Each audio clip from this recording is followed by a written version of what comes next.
Hi everyone, welcome back to Login Helps. In today's video, I'm going to guide you through how to log out of your Tinder. Keep watching the video till the end and don't forget to subscribe to our channel by hitting the subscribe button.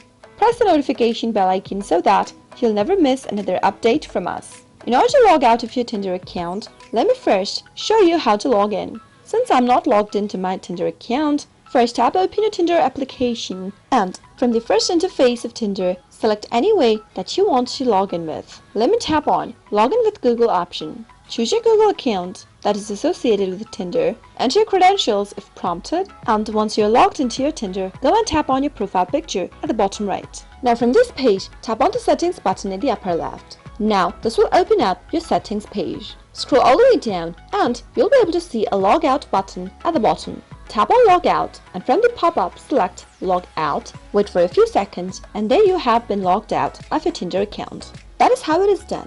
I hope you found the video to be helpful. If you did, go ahead and give us a thumbs up, comment down below in the comment box if you have a question or a feedback for us.